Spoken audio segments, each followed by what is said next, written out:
የኢትዮጵያ ፌዴራላዊ ዲሞክራሲያዊ ሪፐብሊክ መንግስት ጠቅላይ ሚኒስትር ዶክተር አብይ አህመድ፣ የተከበሩ አቶ ታገሰ ጫፎ የህዝብ ተወካዮች ምክር ቤት አፈ ጉባኤ፣ የተከበሩ ፊልድ ማርሻል ብርሃኑ ጁላ የጦር ኃይሎች ጠቅላይ ኢታማዦር ሹም፣ ክብርት ዶክተር መቅደስ ዳባ የጤና ሚኒስትር፣ ክቡራን ሚኒስትሮች፣ ክቡራን የከተማችን አመራሮች፣ ክቡራን አምባሳደሮች፣ ክቡራን ጥሪ የተደረገላችሁ እንግዶች፣ ክቡራን የንፋስ ስልክ ላፍቶ የአካባቢው ነዋሪዎች እንኳን ለዚህ ታሪካዊ ከሀገራችን አልፎ ለምስራቅ አፍሪካ ትልቅ ምሳሌ ሊሆን የሚችል ስፔሻላይዝድ ሆስፒታል መመረቅ ፕሮግራም አደረሰን። እንኳን አደረሳችሁ። ዛሬ የተገናኘ ነው አዲስ አበባችን በአፍሪካ ብሎም በዓለም አቀፍ መድረክ የጤና ቱሪዝም መዳረሻ የሚያደርጋትን የህዝባችንንም የጤና አገልግሎት በአዲስ ከፍታ ላይ የሚያስቀምጠውን የዘመናችን የሕክምና ልቀት መሳሪያ ተሟልቶለት የላፍቶ ስፔሻላይዝድ ሆስፒታል ለምርቃት ስለበቃ በጋራ እናበስር ዘንድ ነው። እኔና ከኔ ጋራ አዲስ አበባን እንድንመራ የተመደብን አመራሮች ገና በመጀመሪያው ቀን ወደ ስራ ኃላፊነት ስንመጣ ክቡር ጠቅላይ ሚኒስትራችን አንድ ኃላፊነት ሰጡን።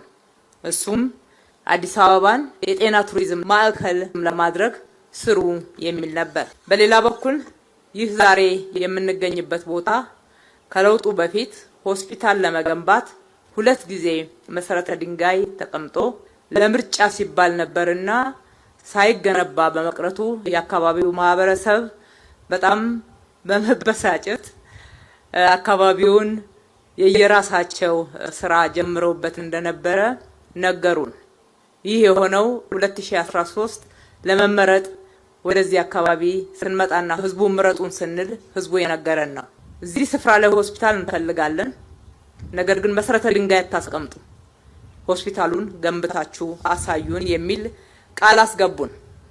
እኛም በመንግስትና በህዝብ የተሰጠንን አደራ የመንግስትን ጀምሮ የመጨረስ ባህሪ መሰረት በማድረግ ዛሬ ቃልም በተግባር ፈጽመን ከኢትዮጵያ አልፎ የአፍሪካ የጤና ማዕከል የምርምር የፈውስ ልቀት በቁርጠኝነትና በተሻለ የስራ ባህል እንሆ ብለን አጠናቀን ዛሬ ላይ መድረስ ችለናል።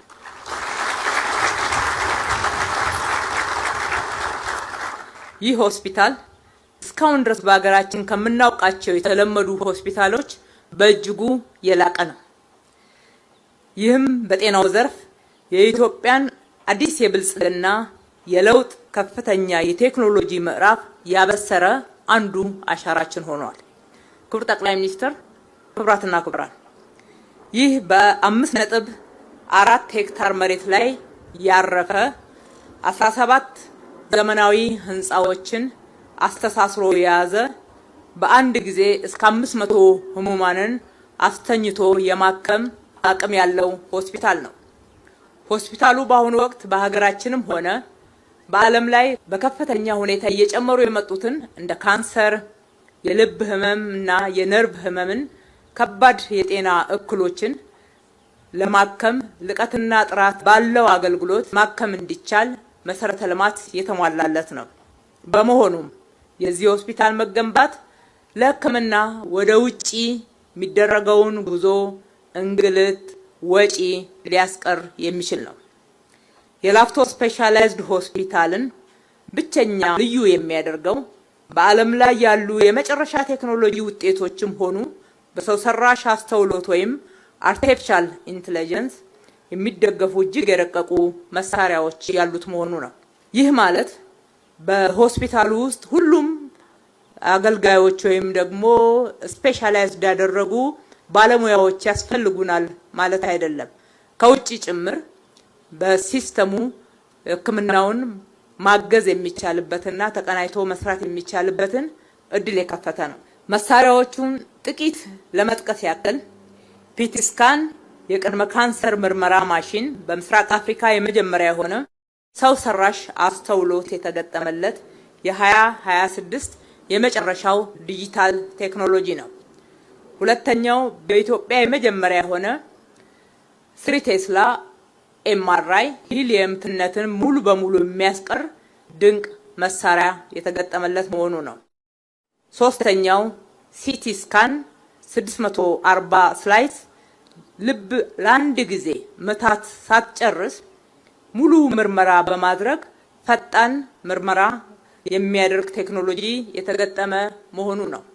በሌላ በኩል የልብና የደም ስር ላቦራቶሪ ወይም ካት ላብ የሚባለው በቀጭን ደም ስር በመግባት የልብና የአንጎል ደም ስሮችን በአጭር ጊዜ በመመርመርና በማከም በድምጽ ጭምር የሚታዘዝ የዘመኑ የመጨረሻው ቴክኖሎጂ መሳሪያ ማስገባታችን ነው።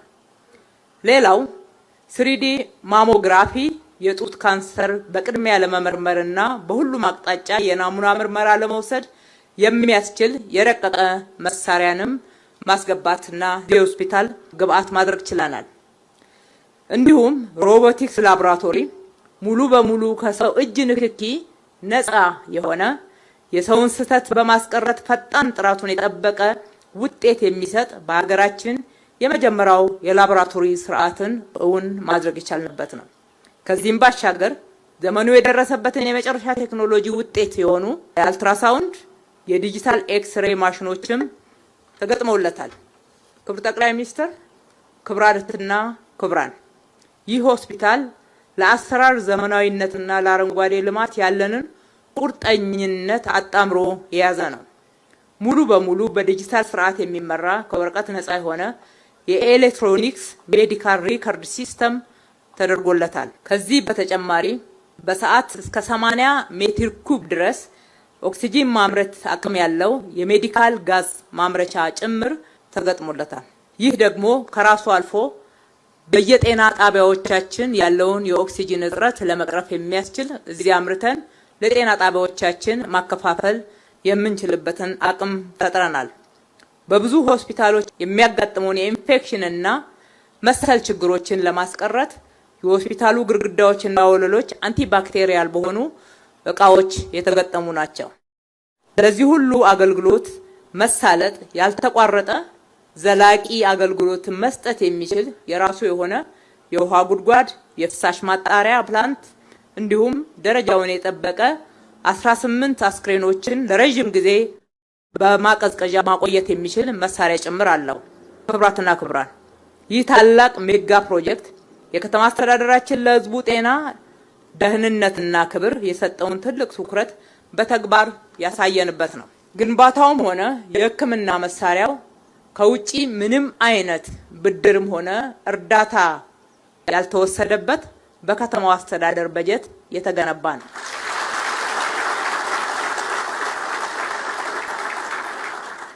ላፍቶ ስፔሻላይዝድ ሆስፒታል ወደ ስራ መግባት ለኢትዮጵያውያን ብቻ ሳይሆን ወደ ከተማችን በተለያዩ ምክንያት ለስራ የመጡ የውጭ ዜጎች ከተማችን ሶስተኛው የዲፕሎማሲ ማዕከል እንደመሆኗ ለዲፕሎማቶች ወደ ውጭ ሕክምና ፍለጋ ለሚሄዱት እንዲሁም ለጎብኚዎች፣ ለኢንቨስተሮች በከተማችን እምነት የሚጣልበት ሕክምና አገልግሎት እንዲያገኙ ሊያደርግ የሚችል ነው። ክቡር ጠቅላይ ሚኒስትር፣ ክቡራትና ክቡራን፣ በአጠቃላይ ባለፉት 5 ዓመታት ለጤናው ዘርፍ ልዩ ትኩረት በመስጠት የዛሬውን የላፍቶ ስፔሻላይዝድ ሆስፒታልን ጨምሮ 4 ሆስፒታሎችን ባለፉት 5 ዓመታት ውስጥ ማጠናቀቅ ችለናል።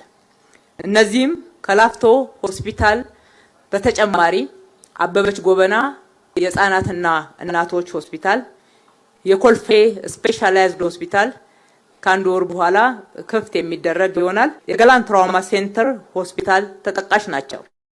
በተጨማሪም እሳቢያችን የጎደለውን መሙላት፣ አሮጌውን አዋራውን በማራገፍና እሴት ጨምሮ ማላቅ በመሆኑ ነባሮቹንም ሆስፒታሎች የማደስና የማስፋፋት ስራ እንዲሁም የማዘመን ስራ በስፋት ሰርተናል።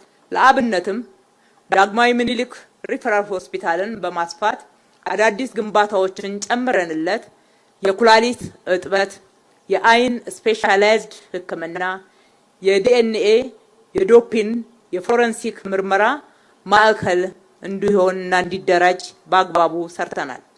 በተጨማሪም የዘውዲቱ መታሰቢያ ሆስፒታልንም የቀድሞውን አገልግሎት እጥፍ ማድረግ በሚችል 2 ህንጻዎችን ጨምረን የህፃናት ህብረተሰብ ስፔሻላይዝድ ዘመናዊ ጠቅላላ ህክምና ጨምረን አጠናቀል አገልግሎት ክፍት አድርገናል።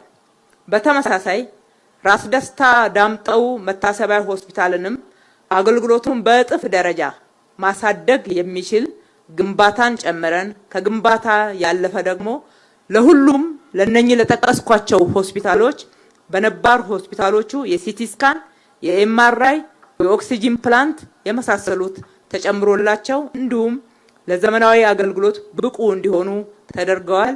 እነሱ ጋም በተጨማሪ የህክምና መገልገያ ወይም ደግሞ መረጃዎች ዲጂታላይዝ ተደርገዋል፣ ወረቀት አልባ እንዲሆኑ ተደርጓል። ከዚህም ባሻገር ወደ ማህበረሰቡ ቀረብ ያለ ጥራት ያለው አገልግሎትን ተደራሽ ለማድረግ ለ40 የጤና ጣቢያዎች ማስፋፊያ አድርገንላቸው አገልግሎትና የአገልግሎት ጥራታቸውን ከፍ አድርገናል።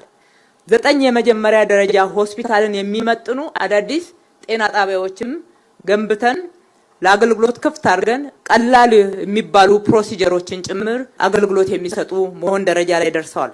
በጥቅሉ በጤናው ዘርፍ በተሰሩ የመሰረተ ልማት ግንባታዎች እንዲሁም ዲጂታል ዘመናዊ አገልግሎትን በማሳለጥ በኩል በተሰሩ ጥቅል ስራዎች ከለውጡ በፊት የነበሩ 1384 አልጋዎች በ2811 አልጋዎች በማሳደግ በአሁኑ ወቅት በአጠቃላይ በከተማ አስተዳደሩ ስር የሚተዳደሩ የጤና ተቋማት የአልጋ ወይም ደግሞ አስተኝቶ የማከም አቅም ወደ 4195 አሊያም ወደ 2 እጥፍ ከፍ ማለት ችሏል።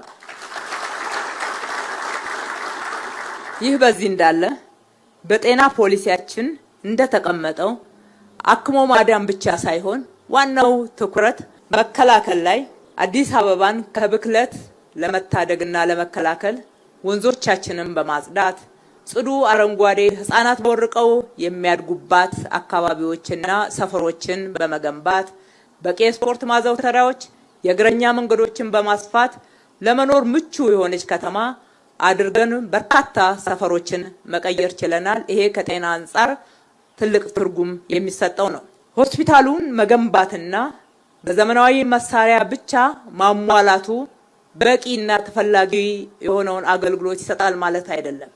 በመሆኑም አስቀድመን አስበንበት የሆስፒታሉ አስተዳደር በመንግስትና በግል አጋርነት የሚመራ ሀብታምም ደሃውም ሊታከምበት የሚችል የአስተዳደር ስርዓትን አደራጅተናል።